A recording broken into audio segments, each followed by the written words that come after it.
A new health update has been issued on one of Max Verstappen's teammates, and Red Bull have reportedly done a deal with Honda. That's what I'm talking about in this video. Let's jump straight into it, and we'll start with Red Bull. Now, they were partnered with Honda between 2019 and 2025, and during that time, the two of them won multiple world championships together. However, in 2026, Red Bull decided to make their own engines, and as a result, Honda have moved to Aston Martin. Now, during a Formula 1 season, you can conduct a testing of previous cars' test using a car that's at least 2 years old, and to carry out such a test, teams also need the engines from those specific years, as other power units generally do not fit the chassis. Now, Red Bull leased its engines from Honda, so the power units return to Honda, and if they want to use Honda engines in their older cars, they're going to have to do a new agreement. And while GP Blog says it understands that Red Bull and its sister team Racing Bulls have struck a new deal with Honda, allowing the two teams to continue testing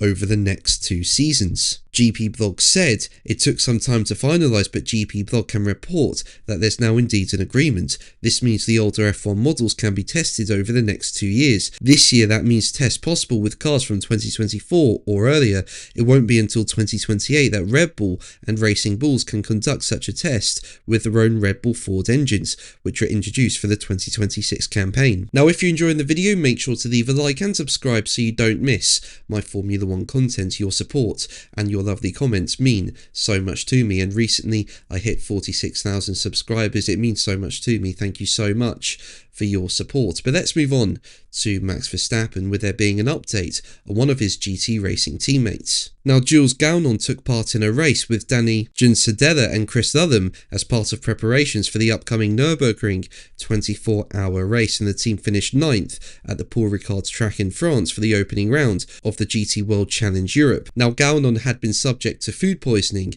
this week, and despite this though, he still took part in the race. However, after his stint, his condition took an unwelcome turn, resulting in several hours of care in the medical centre. And the good news is that it looks like he's getting better and is on the mend, with Gounon writing on social media. "Last night I got food poisoning, lost a lot of fluids and barely slept. Big thanks to Danny, as always there for me in the tough moments, for getting me to the medical centre at 7 AM, and to all the doctors and paramedics who made me fit to race. I rested as much as I could before the race, and I knew it wouldn't be easy, but I still gave everything in the double stint. Probably one of the hardest I've ever done.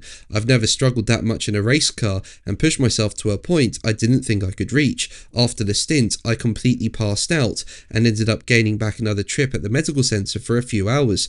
Massive thanks to the medical team for taking such good care of me, and to the 2C's motorsport crew who stayed there with me. Not the result we wanted, but a day that reminded me what resilience really means and what you're made of." But that's going to be the video from me. Thank you ever so much for watching. Make sure to like and subscribe for more videos, and until the next one, take care.